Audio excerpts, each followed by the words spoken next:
Hello দর্শক, আসসালামু আলাইকুম। আশা করি সকলে ভালো আছেন। দর্শক দেখতে পাচ্ছেন আমার হাতে যে গাছটা দেখতে পাচ্ছেন তো দর্শক, এটি একটি নাকফুল গাছ। তো দর্শক এই নাকফুল গাছে কিন্তু প্রচুর পরিমাণে উপকারিতা।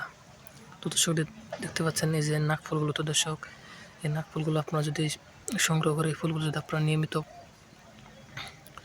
প্রতিদিন আপনারা যদি নিয়মিত খেতে পারেন তাহলে কিন্তু আপনাদের কোনো প্রকার মুখের সমস্যা থাকবে না। তো দর্শক আমাদের অনেক ভাইরা কিন্তু কিন্তু এই নাকফুল গাছগুলো সংগ্রহ করে কিন্তু তারা কিন্তু নিয়মিত সেবন করেছে। তো দর্শক তারা কিন্তু প্রচুর পরিমাণে উপকারিতা পেয়েছে।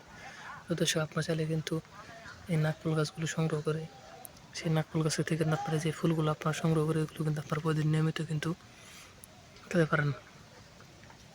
দর্শক এতে কিন্তু আপনার প্রচুর পরিমাণে উপকারিতা হবে। দর্শক আমরা কিন্তু প্রচুর পরিমাণে উপকারিতা পেয়েছি। পাশাপাশি আমাদের অনেক ভাইরা কিন্তু এই নাকফুল গাছগুলো সংগ্রহ করে কিন্তু সেই নাকফুল গাছের এই যে ফুলগুলো কিন্তু তারা কিন্তু সেবন করেছে। তো দর্শক তারা কিন্তু প্রচুর পরিমাণে উপকারিতা পেয়েছে। তো দর্শক এই নাকফুল গাছগুলো কিন্তু কবিরাজ ওষুধ হিসেবে কিন্তু ব্যবহৃত হয়ে থাকে।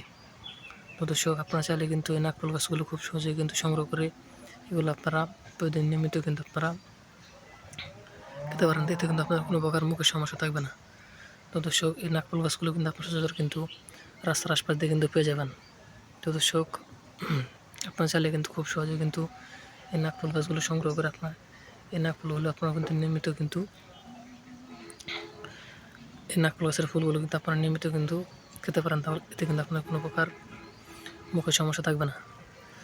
তো দর্শক আমাদের ভিডিওটি যদি আপনার একটু ভালোই থাকে তাহলে অবশ্যই চ্যানেলটি সাবস্ক্রাইব করে দেবেন এবং ভিডিওতে একটি লাইক করে দেবেন। ধন্যবাদ, সকলে ভালো থাকবেন। আসসালামু আলাইকুম।